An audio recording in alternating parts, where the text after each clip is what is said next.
Trough sizing is similar to sizing a junction box when tapping. According to the National Electrical Code, NEC, Section 314.28 A2, the minimum cross-sectional area of a trough must not be less than the sum of the cross-sectional areas of the conductors contained within it. For a 100 amp feeder, number 3 conductors are typically used. For 20 amp branch circuits, number 10 conductors are typically used. The disconnects can be mounted below the trough, while the feeder can enter through the top or side. Split bolts are not recommended for making tap connections, as they are only permitted to connect 2 conductors. For multiple conductor taps, the following methods can be used: firstly, pressure connectors; secondly, insulated crimp splices; and thirdly, mechanical lugs. Pressure connectors are designed to grip the conductors securely and make a reliable connection. Insulated crimp splices are crimped onto the conductors using a special tool and provide a moisture-proof connection. Mechanical lugs are used to connect multiple conductors to a terminal block or other device. In the case of a 100 amp feeder and 5 20 amp branch circuits, pressure connectors could be used to make the taps. The feeder conductors, number 3, would be connected to one side of the pressure connector, and the branch circuit conductors, number 10, would be connected to the other side. Always follow the manufacturer's instructions for installing and using the specific type of connector chosen. When determining the appropriate size for a trough, the National Electrical Code, NEC, provides guidance in Article 314, which covers outlet, device, pole and junction boxes, conduit bodies, handhole enclosures, and manhole enclosures. Section 314.28 specifically addresses pole and junction boxes, conduit bodies, and handhole enclosures, and the requirements are very similar for troughs. The general rule is that the size of the enclosure must be sufficient to accommodate the conductors without overcrowding and to allow for proper heat dissipation. This is particularly important when making taps or splices within the enclosure. To determine the minimum size of the trough, you need to consider the following factors: firstly, the number and size of the conductors entering and exiting the trough; secondly, the number and size of any taps or splices made within the trough; and thirdly, the fill requirements specified in the NEC. The NEC specifies fill requirements for boxes and enclosures to ensure that conductors are not overcrowded, which can lead to overheating and insulation damage. These requirements are typically expressed as a percentage of the box volume or cross-sectional area. For troughs, the fill requirements are similar to those for junction boxes. The total cross-sectional area of all conductors, including any splices or taps, must not exceed a certain percentage of the trough's cross-sectional area. The exact percentage depends on the type of conductors and the presence of splices or taps. The NEC provides tables and guidelines for calculating the allowable fill. When making tap connections within a trough, the connections must be made in a way that ensures electrical continuity and mechanical strength. Several methods can be used for making tap connections, including pressure connectors, insulated crimp splices, and mechanical lugs. Each of these methods has its advantages and disadvantages, and the best choice depends on the specific application. Pressure connectors, also known as set screw connectors or compression connectors, are widely used for making tap connections. These connectors use screws or compression to secure the conductors in place, creating a reliable electrical connection. Pressure connectors are available in various sizes and configurations to accommodate different conductor sizes and numbers of taps. Insulated crimp splices are another popular method for making tap connections. These splices consist of a metal sleeve surrounded by an insulating material. The conductors are inserted into the sleeve, and then the sleeve is crimped using a special tool. The crimping process creates a secure electrical and mechanical connection, and the insulation provides protection against shorts and ground faults. Mechanical lugs are often used for connecting multiple conductors to a terminal block or other device. These lugs typically have a set screw or other mechanism for securing the conductors in place. Mechanical lugs are available in a wide range of sizes and configurations to accommodate different conductor sizes and numbers of connections. In addition to the NEC requirements for trough sizing and tap connections, there may be local codes or regulations that apply. It is important to check with the local electrical inspector to ensure that the installation complies with all applicable codes. Selecting the appropriate size and type of conductors for the feeder and branch circuits is critical for ensuring the safety and reliability of the electrical system. The NEC provides guidelines for conductor sizing in Article 310, which covers conductors for general wiring. The size of the conductors must be sufficient to carry the anticipated load without overheating.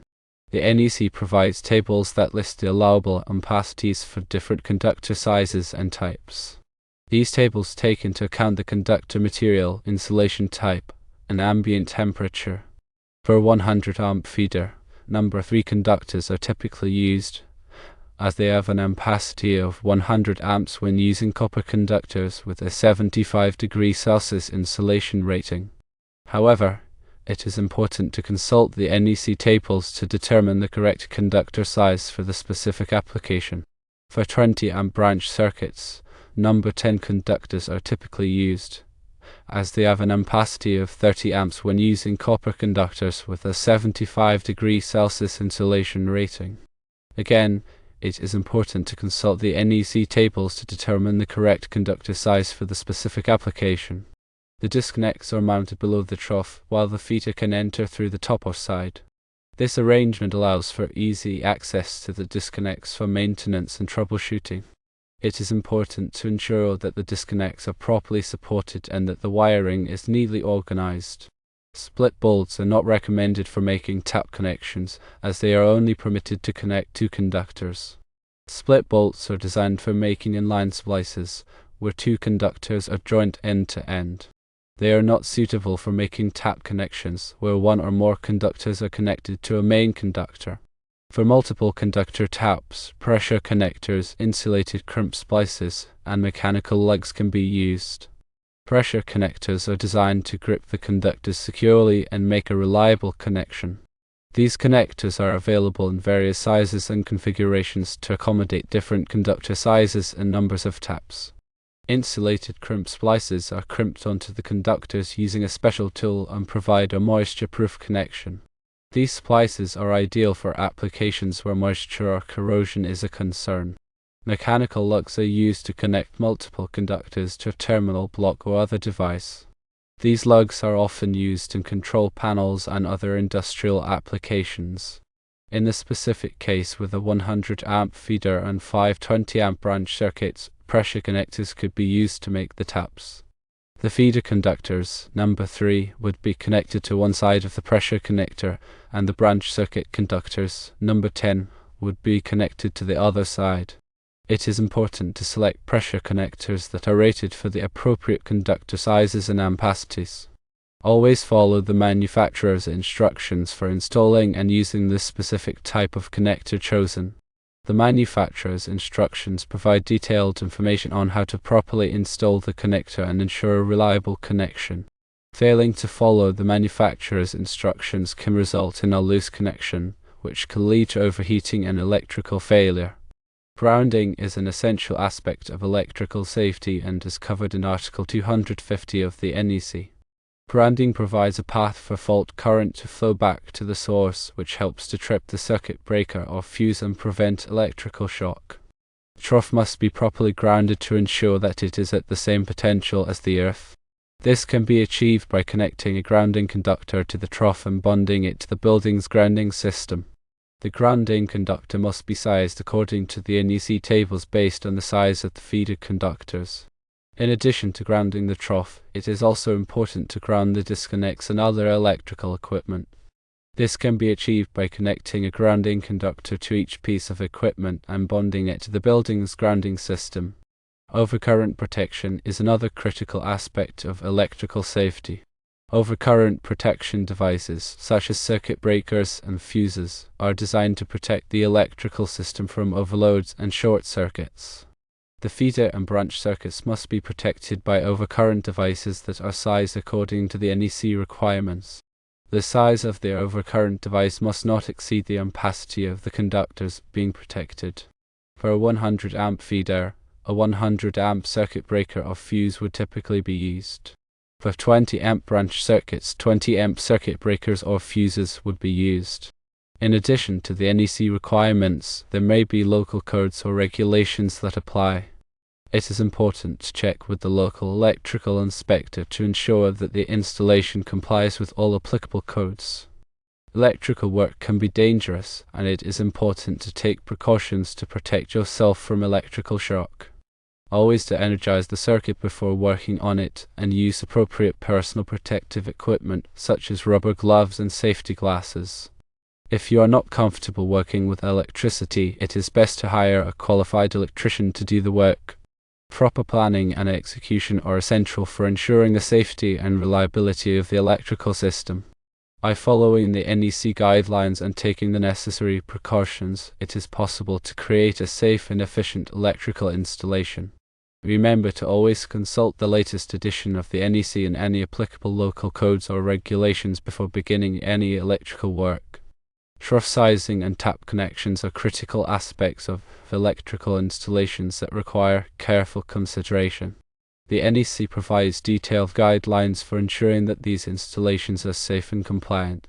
The specific requirements for trough sizing depend on the number and size of conductors, the presence of taps or splices, and the fill requirements specified in the NEC. Tap connections must be made using approved methods, such as pressure connectors, insulated crimp splices, or mechanical lugs, and must be properly grounded and protected by overcurrent devices. By following the NEC guidelines and best practices, it is possible to create safe and reliable electrical installations that meet the needs of the application. Always consult with a qualified electrician if you have any questions or concerns about electrical work.